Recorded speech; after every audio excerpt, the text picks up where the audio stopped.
दोस्तों, कैसे हो आप सभी लोग। ये कहानी है एक पति पत्नी की, जिसमें उसकी पत्नी पति को कैसे धोखा देती है और कैसे ऊंचा पद पाने के लिए वो क्या क्या करती है। तो कहानी में चलते हैं आगे की तरफ। हैवलॉक अंडमान का एक द्वीप है। कई छोटे बड़े रिजॉर्ट्स हैं यहाँ। बढ़ती जनसंख्या ने शहरों में प्रकृति को तहस नहस कर दिया है। इसीलिए प्रकृति का समीप्य पाने के लिए लोग पैसे खर्च करके अपने घर से दूर यहाँ आते हैं।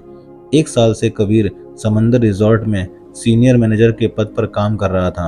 रात की स्याह चादर ओढ़े सागर के पास बैठना उसे बहुत पसंद था। रिजॉर्ट के पास अपना एक व्यक्तिगत बीच भी था, इसलिए उसे कहीं दूर नहीं जाना पड़ता था।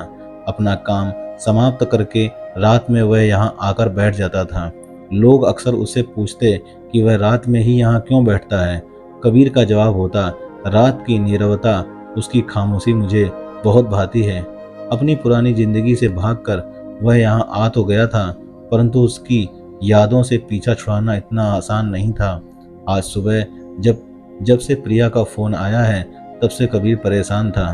अब रात के सन्नाटे में उसकी जिंदगी के पिछले सारे वर्ष उसके सामने से चलचित्र की तरह गुजरने लगे थे। 4 साल पहले जब कबीर और प्रीति की शादी हुई थी, तब उसे लगा था जैसे उसका देखा हुआ सपना वास्तविकता का रूप लेकर आ गया हो। प्रीति और कबीर गोवा में 2 हफ्ते का हनीमून मनाकर अपनी नई जिंदगी की शुरुआत करने दिल्ली आ गए। इतनी अच्छी नौकरी, प्रीति जैसी सुंदर और समझदार लड़की को अपनी पत्नी के रूप में पाकर कबीर जैसे बादलों पर चल रहा था। मगर कबीर भूल गया था कि बादल एक न एक दिन बरस जाते हैं और अपने साथ सब कुछ बहा ले जाते हैं। शादी के पहले 1 साल में ही कबीर को उसके और प्रीति के बीच का अंतर पता चल गया था। प्रीति खूबसूरत होने के साथ साथ बहुत ही खुले विचारों वाली भी थी। कबीर के विचारों के बिल्कुल विपरीत।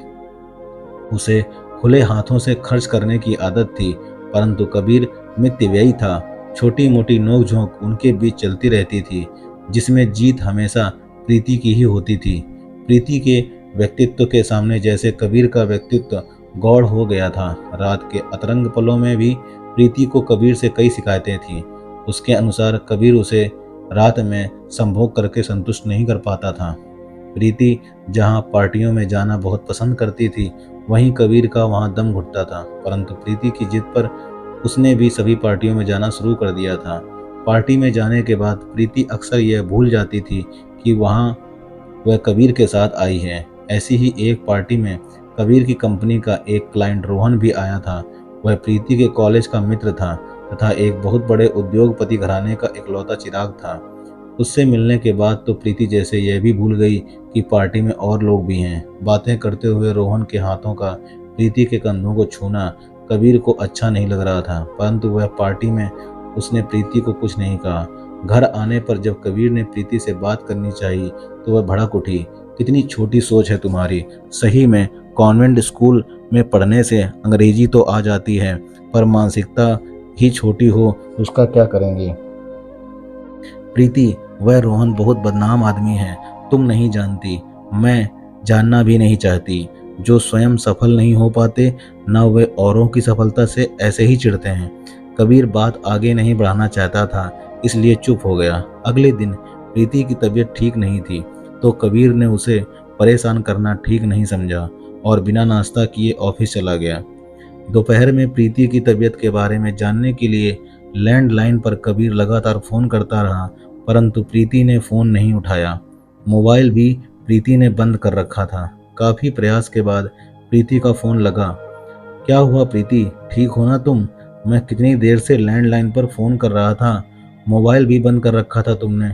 हाँ, मैं ठीक हूँ। रोहन ने लंच के लिए बुलाया था, वहाँ चली गई थी। मोबाइल की बैटरी खत्म हो गई थी। क्या, रोहन के साथ? हाँ, क्यों? मुझे बता तो सकती थी। अब क्या इतनी छोटी सी बात के लिए भी तुम्हारी इजाज़त लेनी पड़ेगी? बात इजाज़त की नहीं है, सूचना देने की है। मुझे पता होता तो इतना परेशान नहीं होता। तुम्हें तो परेशान होने का बहाना चाहिए कबीर। खैर छोड़ो प्रीति, घर पर बात करेंगे। रिसीवर रखने के बाद कबीर सोच में पड़ गया कि सुबह तक तो प्रीति उठने की भी हालत में नहीं थी और दोपहर तक इतनी भली चंगी हो गई कि बाहर लंच करने चली गई। फोन पर भी उसका व्यवहार कबीर को आहत कर गया था। रात में उसने प्रीति से इस विषय में बात करने का मन बना लिया। मगर रात में तो प्रीति का व्यवहार बिल्कुल ही बदला हुआ था। पूरे घर में सजावट कर रखी थी उसने। टेबल पर एक केक उसका इंतजार कर रहा था। प्रीति, यह सब क्या है? आज इसका जन्मदिन है। केक काटने के लिए उपलक्ष्य का इंतजार क्यों करना? अपने प्यार को सेलिब्रेट करने के लिए केक नहीं काट सकते क्या? प्रीति अपनी नशीली आंखों का जाल कबीर पर डाल चुकी थी। दोनों ने एक साथ केक काटा। फिर प्रीति ने अपने हाथों से कबीर को डिनर कराया। प्रीति ने पहले से ही सब कुछ तय कर रखा था। धीमा संगीत माहौल को और खूबसूरत बना रहा था। उस रात दोनों ने एक दूसरे के साथ खुलकर प्यार किया, खुलकर संभोग किया, खूब ढेर सारा प्यार किया।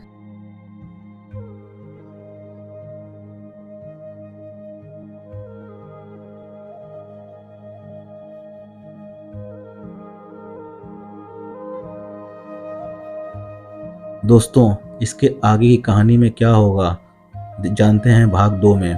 दोस्तों, क्या प्रीति रोहन के साथ कुछ गलत करेगी या रोहन प्रीति के साथ कुछ गलत करेगा?